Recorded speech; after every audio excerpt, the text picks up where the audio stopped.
और ब्रेक के बाद आप सभी का एक बार फिर से स्वागत है।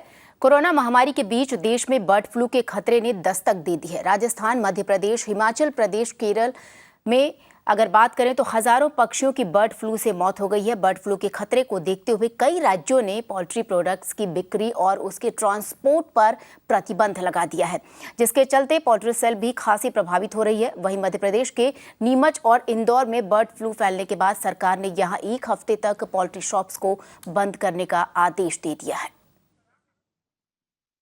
तो कोरोना से लोग परेशान थे ही, वहीं दूसरा जो वायरस है, अगर आपको बर्ड फ्लू की बात बताएं तो बर्ड फ्लू की वजह से भी ये जो राज्य है, 4 राज्य, वो बेहद यहाँ पर स्थिति गंभीर है।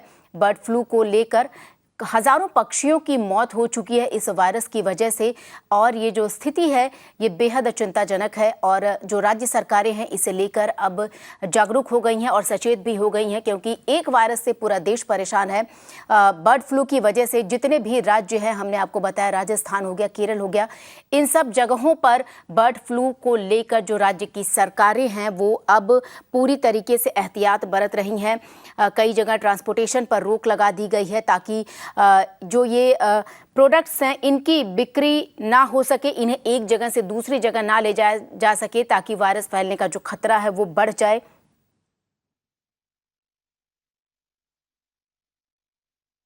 और आपको ये भी बताते चलें कि मध्य प्रदेश में भी बर्ड फ्लू, जैसा हमने आपको बताया कि नीमच और इंदौर जो है वहां पर बर्ड फ्लू के मामले सामने आए हैं।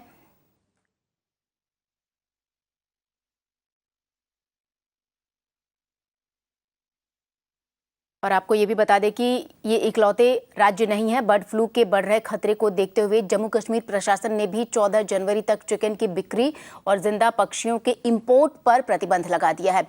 गुरुवार को उधमपुर में करीब 153 कौवों की संदिग्ध हालत में मौत हो जाने की खबर आई। अधिकारियों का कहना है कि मृतक पक्षियों को लैब में भेजा गया है ताकि ये पता लगाया जा सके कि इनकी मौत बर्ड फ्लू से हुई या नहीं।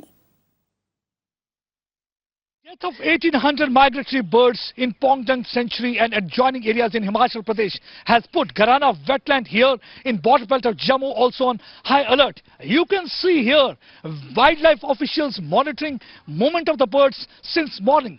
Besides this, they're also trying to check samples and collect samples of these birds so that they can be sent to the laboratory for testing. A reason being that here also in wetland, most of the birds migrate from Central Asian countries, from Mongolia and different places, and they come over to this place, crossing Himalayas during winter season. As you can see, lakhs of birds are right now here in this wetland, as most of the birds that have been tested positive for avian flu had been bar-headed geese, as bar-headed geese also come out to this place along with several hundred species. So officials here are not taking any chance. Since morning on 2 to 3 occasions they have collected samples, sent to different laboratory for testing. Besides this, you can see on the banks of this wetland they have thrown disinfectant also so that there is no infection.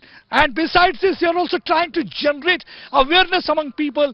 Locals have been asked not to send their cattle towards a wetland.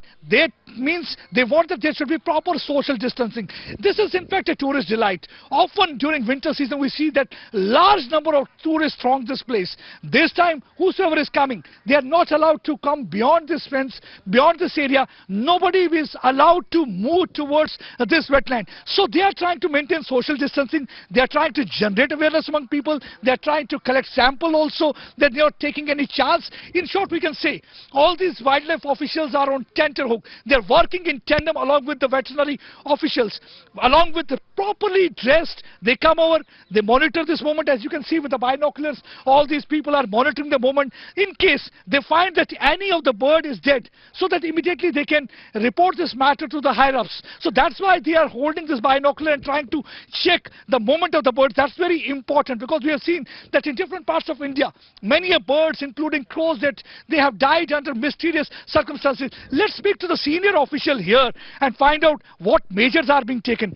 आप हमें बताएंगे किस तरह के आपने इंतजामात हैं, किस किस्म के मेजर्स आप ले रहे हैं? सर, इसमें जो वेटनरी डिपार्टमेंट वाले हैं वो डेली बेसिस पे सैंपल कलेक्ट कर रहे हैं, वो रोज़ कलेक्ट करते हैं, फिर वो लेबॉरेटरी में भेज रहे हैं इसको।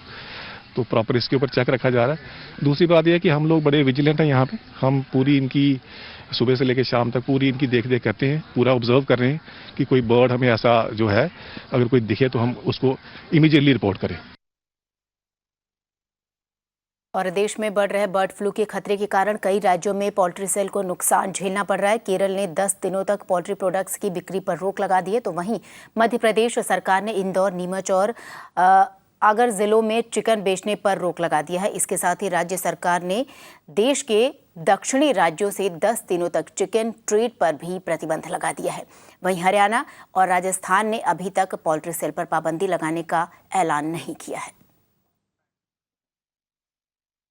तो आप अगर देखें तो इनकी सेल पर भी इसका असर हुआ, क्योंकि वायरस के फैलने से लोग भी अब थोड़ा डर गए हैं, जिसकी वजह से चाहे चिकन हो, अंडे हो, इन सब की बिक्री पर एक खासा अगर देखें तो आप असर पड़ा है।